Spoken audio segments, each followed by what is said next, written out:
नवी मुंबई महापालिकेच्या बस सेवेत सध्या 378 गाड्या आहेत। पण नवी मुंबईत बस सेवेने प्रवास करणाऱ्या प्रवाशांची संख्या कमी आहे। त्यामुळे MMMTची बस सेवा प्रचंड तोट्यात चालली आहे। मुंबईतली बेस्ट बघा, TMT बघा, EST महामंडळ, सर्वच ट्रान्सपोर्ट सेवा ही नुकसानातच असते, लॉसमध्येच चालवल्या जातात। परंतु ती सेवा आहे म्हणून नाईक साहेबांचं म्हणणं आहे की ही सेवा जी आहे ही लॉस जरी असली तरी नवी मुंबईतील नागरिकांसाठी ती सेवा आपल्याला पुरवावीच लागेल। परिवहन प्रशासनाने प्रवाशांच्या सोयीसाठी वातानुकूलित बस सेवा सुरू केली आहे। त्यामुळे पालिकेच्या ताफ्यात 64 व्हॉल्वो बसेस दाखल झाल्या। पण या बसेसच्या देखभालीचा खर्चही पालिका प्रशासनाला परवडणारा नाही।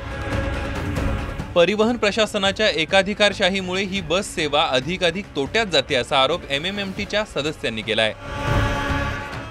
साधारणतः प्रत्येक महिन्याला 3 कोटीचं नुकसान या परिवहन उपक्रमाला सध्या सहन करावं लागतंय आणि ही नुकसान भरपाई महानगरपालिकेच्या तिजोरीतून म्हणजे सर्वसामान्य नागरिकांनी कर रूपाने जमा केलेला जो पैसा आहे त्यातूनच यांची भरपाई करावी लागते।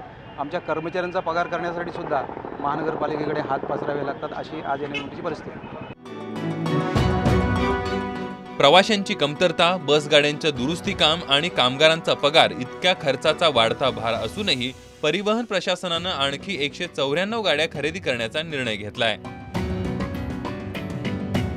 आम्ही आता नवीन ज्या बसेस मागवलेल्या आहेत, नवीन बस साधारण 195 नवीन बस आमच्याकडे येणार आहेत। त्याच्यातल्या पहिल्या टप्प्यात 50 बस दाखल झालेल्या आहेत, त्याच्यामध्ये 40 बस व्हॉल्वो आहेत। तर त्यांचे आम्ही मार्ग वाढवलेले आहेत। आता पूर्वी 46 मार्ग होते, 39 मार्ग होते आणि त्याच्यात 7 मार्गांची वाढ झालेली आहे।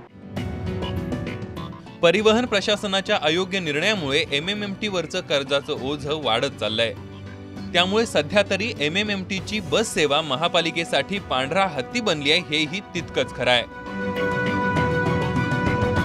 रामनाथ दवणे, जय महाराष्ट्र, नवी मुंबई।